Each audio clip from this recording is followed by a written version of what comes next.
میرے ذہن نے جیسے کام کرنا بند کر دیا تھا، اور پھر ایک محلے کی ایک عورت آگے بڑھی، اس نے میرے ہاتھ سے سرخ چوڑیاں اتارنا شروع کر دی۔ وہ روتے ہوئے کہنے لگی، بس بیٹی، تیری خوشیوں کی عمر اتنی ہی تھی، نہ جانے کس کی بری نظر تیری خوشیوں کو کھا گئی، تیرا سہاگ تو شادی کی پہلی رات ہی اجڑ گیا۔ یہ سننا تھا کہ میں نے اس عورت کو ایک زوردار دھکا دیا اور اسے اپنی چوڑیاں اتارنے سے منع کر دیا۔ اس عورت کی بات سن کر میرے کانوں سے دھواں نکلنے لگا۔ میں نے روتی ہوئی اپنی ماں کو جھنجھوڑا اور پوچھا، اماں یہ سب کیا ہو رہا ہے؟ مجھے بتاؤ آخر کیا ہوا ہے؟ انس کہاں ہے؟ اور پھر اماں نے مجھے ایک ایسی خبر سنائی جسے سننے کے بعد مجھے کوئی ہوش نہ رہا کہ آگے کیا ہوا ہے۔ میں کچھ نہیں جانتی، کیونکہ جب مجھے ہوش آیا تب تک میری دنیا پلٹ چکی تھی۔ مجھے پتا چلا تھا کہ میں 2 دن تک اپنے ہوش و حواس میں نہیں تھی۔ شاید مجھے سکتہ طاری ہو گیا تھا، یا پھر اس خبر نے مجھے بھی موت کی وادی میں اتار دیا تھا۔ میرے شوہر کو شادی کی رات کسی نے گولیاں مار دی تھی۔ کوئی نہیں جانتا تھا کہ وہ کون تھا، شاید کوئی چور یا ڈاکو تھا جو میرے شوہر سے موبائل فون اور نقدی چھیننے کے لیے آ گیا تھا، میرے شوہر کو مار کر چلا گیا تھا۔ جو بھی تھا، میری تو دنیا ہی ختم ہو گئی تھی، کچھ بھی باقی نہیں بچا تھا۔ انس کے ساتھ میں نے زندگی کا ایک لمحہ بھی نہیں گزارا تھا، اور میرے نام پر اس کی بیوہ کا نشان لگ گیا تھا۔ میرے سسرال والوں کی نظر میں منحوس تھی، کیونکہ یہ سب میرے قدموں کی وجہ سے ہوا تھا۔ میں نے آتے ہی ان کے بیٹے کی زندگی نگل لی تھی۔ میری ساس کے بہرمانہ جملوں نے میری روح تک کو چھلنی کر دیا تھا، لیکن میں نے اپنی ماں باپ کے ساتھ جانے سے انکار کر دیا اور کہہ دیا کہ میں اپنی عدت کے دن سسرال میں ہی گزارنا چاہتی ہوں، اور یہ میرا حق ہے۔ میرا سجا ہوا کمرہ میرے زخموں کو تازہ کر رہا تھا، اسی لیے جلال نے آ کر ساری سجاوٹ ہٹا دی تھی۔ میں اسے روکنا چاہتی تھی لیکن وہ نہ رکا۔ میں بڑی زور زبردستی سے اپنے سسرال میں رہ گئی تھی۔ کوئی بھی میری شکل نہیں دیکھنا چاہتا تھا۔ واحد جلال تھا جو میرے کمرے میں آ کر مجھے کھانا دے جاتا، مجھ سے باتیں کر لیتا۔ وہ 13 سال کا بچہ اپنی عمر سے بہت بڑا لگتا تھا۔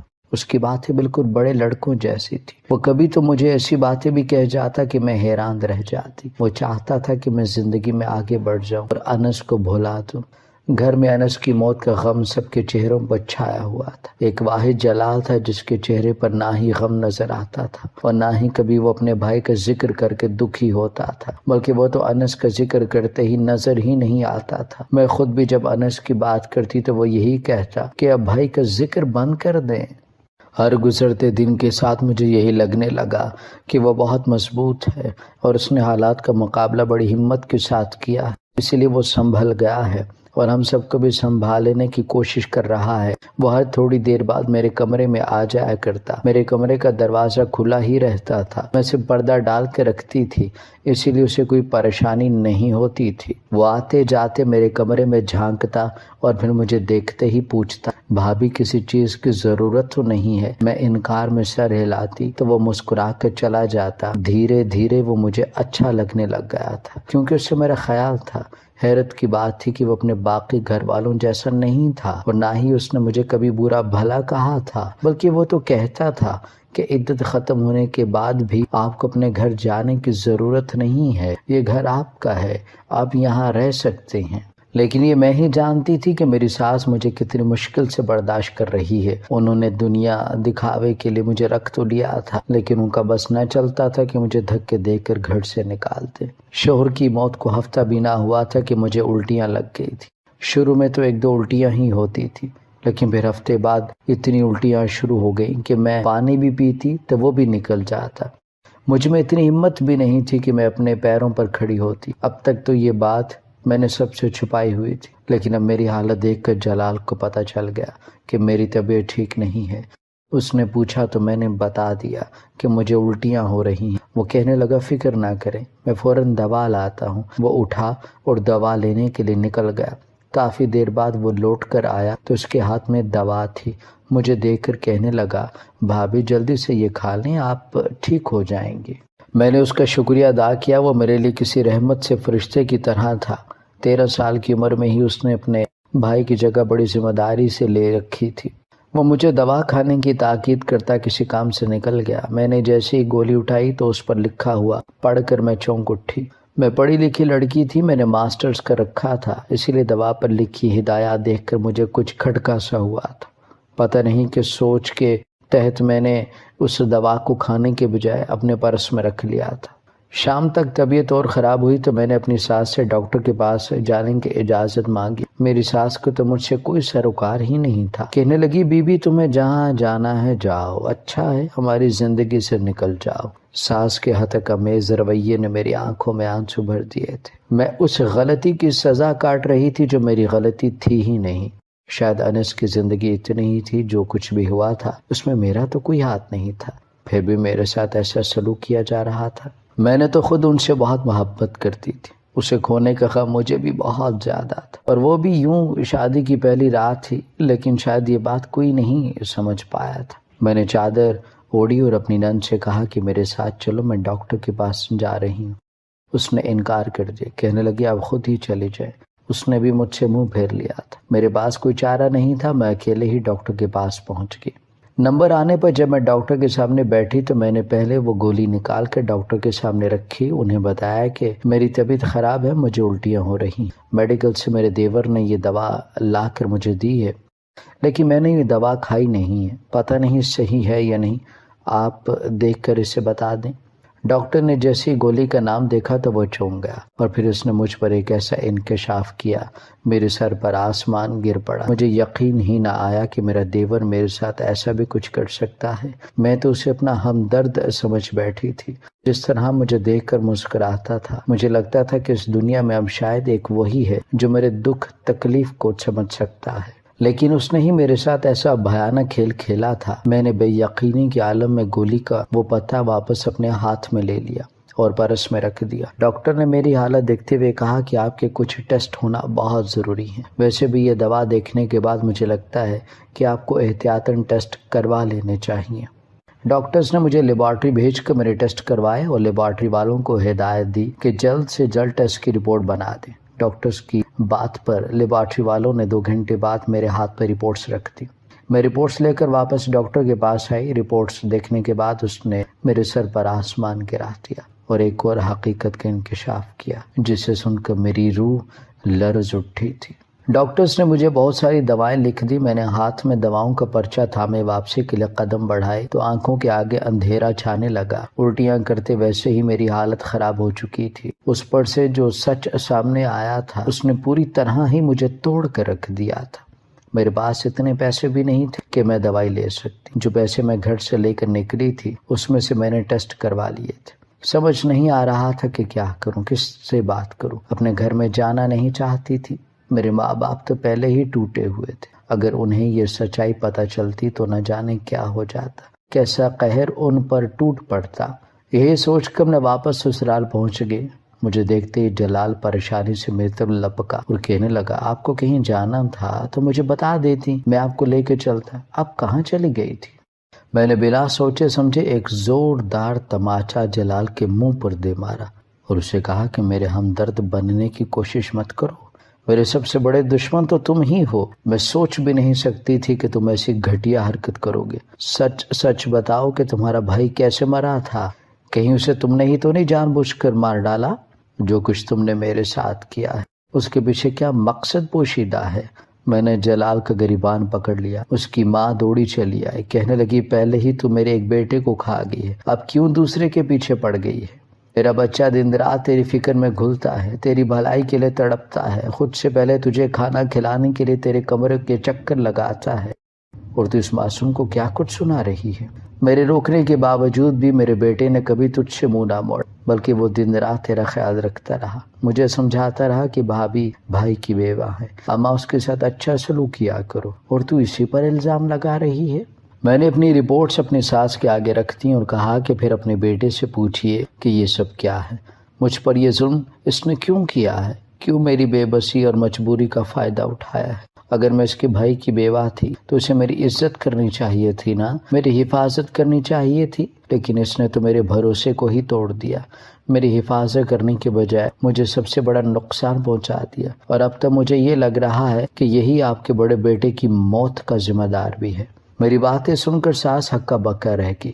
وہ پڑھی لکھی عورت تھی، رپورٹ پڑھ کر انہیں پتہ چل گیا کہ میں کیا کہہ رہی ہوں، لیکن انہیں یقین نہ آیا۔ وہ کبھی مجھے دیکھتی تو کبھی جلال کو۔ بہت مشکل سے انہوں نے جلال سے پوچھا، یہ کیا ہے جلال؟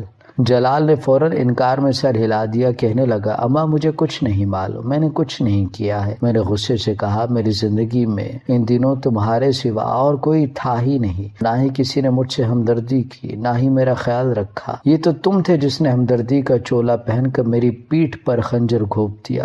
جلال کہنے لگا بھابھی آپ کو کوئی غلط فہمی ہوئی ہے، یہ سب میرا کیا دھرا نہیں ہے، اور نہ ہی میں جانتا ہوں کہ یہ سب کس نے کیا ہے، نہ ہی میں اپنے بھائی کی جان لے سکتا ہوں، نہ ہی آپ کو نقصان پہنچا سکتا ہوں، میں آپ کو پسند کرتا ہوں، یہ بات سچ ہے، لیکن جس کو پسند کیا جاتا ہے اسے نقصان تو نہیں پہنچایا جاتا۔ یہ کہہ کر وہ خاموش ہو گیا۔ اس کی آنکھوں میں آنسو تھے، اس کا چہرہ بتا رہا تھا کہ وہ سچ کہہ رہا ہے۔ اگر وہ سچ کہہ رہا تھا تو پھر یہ سب کس نے کیا تھا؟ اصل حقیقت کیا تھی؟ میرے ساتھ یہ سب کچھ کس نے کیا تھا؟ میں نے گولی کا پتہ جلال کے سامنے رکھا اور اس سے کہا کہ تم نے مجھے یہ دوا کیوں لا کر دی تھی؟ وہ کہنے لگا آپ کی طبیعت خراب تھی، آپ کو الٹیاں ہو رہی تھی، قریب ہی میں بھائی کے دوست کا میڈیکل سٹور ہے، میں نے اسے جا کر الٹیوں کی دوا دے دو تو وہ یہ پوچھنے لگا کہ کس کے لیے لے رہے ہو؟ میں نے بتا دیا، وہ بھائی کا پرانا دوست ہے، اسے گھر کے لوگوں کے سب کے بارے میں علم ہے، یہ دوا میں آپ کے لیے لے رہا ہوں۔ یہ سن کر اس نے خود مجھے یہ دوا نکال کر دی اور کہنے لگا یہ سب سے بہترین دوا ہے، اس سے تمہاری بھابھی ہمیشہ کے لیے ٹھیک ہو جائے گی۔ یہ سن کر مجھے تسلی ہوگی کیونکہ میں ہمیشہ اسی کے پاس دوا لاتا تھا اور وہ بہت اچھی دوا بھی دیتا تھا۔ پچھلے کچھ دنوں سے آپ کی حالت کو دیکھتے ہوئے میں بہت پریشان تھا اور یہ بات میں نے اس سے بھی کہی تھی، تو اس نے مجھے ایک دوا دی تھی اور کہا تھا کہ میں روز رات کو آپ کے دودھ میں یہ دوا ملا کر پلا دوں تو آپ سکون کی نیند سو جایا کریں گے، اور واقعی ایسا ہی ہونے لگا تھا۔ اس لیے اب کی بار بھی میں اس سے ہی دوا لے کر آیا تھا۔ نہ ہی میں ڈاکٹر ہوں، نہ ہی اتنا پڑھا لکھا ہوں کہ یہ دیکھ کر بتا سکوں کہ یہ دوا کس چیز کے لیے ہے۔ ابھی تو میں 8ویں جماعت میں ہوں۔ اس نے دوا دی اور میں نے لا کر آپ کو دے دی۔ مجھے نہیں معلوم کہ یہ دوا کس چیز کی ہے۔ میں نے اس سے الٹیوں کی دوا مانگی اور مجھے یقین تھا کہ وہ مجھے وہی دوا دے گا۔ جلال کی بات سن کر میں ہکا بکا رہ گئی۔ میں نے جلال سے پوچھا تو کب سے مجھے نیند کی دوا دے رہے تھے؟ تو کہنے لگا جب سے بھائی کا انتقال ہوا اس کے اگلے روز سے ہی۔ میں نے سر پکڑ لیا اور اس سے کہا کہ وہ تمہارے بھائی کا دوست ہے یا پھر دشمن؟ کہ تمہیں معلوم ہے کہ تمہارے بھائی اور اس کے درمیان کوئی تنازع چل رہے تھے یا پھر کوئی لڑائی جھگڑا ہوا تھا؟ جلال نے انکار میں سر ہلا دیا۔ پھر وہ پوچھنے لگا کہ بھابھی بتائیں تو صحیح یہ کس چیز کی دوا ہے؟ میں نے جلال کو اور اپنی ساس کو بتایا کہ یہ ایک خطرناک دوا ہے جسے کھانے سے بیمار انسان تو ٹھیک ہو جاتا ہے، لیکن اگر کوئی ایسا انسان کھا لے جسے وہ بیماری نہ ہو تو اسے ہارٹ اٹیک ہونے کا خطرہ ہوتا ہے۔ سرکاری طور پر اس دوا پر پابندی لگ چکی ہے، لیکن ابھی بھی کچھ میڈیکل سٹورز پر یہ دوا باقی ہے جسے ضائع کرنے کا حکم دیا جا چکا ہے۔ مجھے بھی اس گولی کا نام اور اس کے بارے میں اسی لیے یاد رہ گیا تھا کیونکہ میں نے خود خبروں میں اس کے بارے میں سن رکھا تھا۔ میری بات سن کر میری ساس حیرت سے کہنے لگی میرے بیٹے کا دوست کیوں تمہیں مارنا چاہے گا؟ ہو سکتا ہے اس نے غلطی سے یہ دوا تمہیں دے دی ہو۔ میں نے انکار میں سر ہلایا اور اپنی ساس سے کہا کہ میری ساری رپورٹس میں یہی آیا ہے کہ مجھے پچھلے کچھ دنوں سے زہر دیا جا رہا ہے جو آہستہ آہستہ میرے جسم کو ختم کر رہا ہے، اور یہ الٹیاں بھی مجھے اسی لیے ہو رہی ہیں۔ یہ سن کر میری ساس پریشان ہو گئی۔ سچ کیا تھا ہم میں سے کوئی بھی نہیں جانتا تھا، لیکن جو کچھ میرے ساتھ کیا گیا تھا وہ ناقابل معافی تھا، اس لیے میں نے جلال کے ساتھ جا کر پولیس اسٹیشن میں رپورٹ درج کروا دی۔ اس میڈیکل سٹور والے کو پولیس نے پکڑ لیا۔ تھوڑی مار پیٹ اور تفتیش کے بعد ایک ایسا سچ ہم سب کے سامنے آیا جسے سن کر ہم سب کے رونگٹے کھڑے ہو گئے۔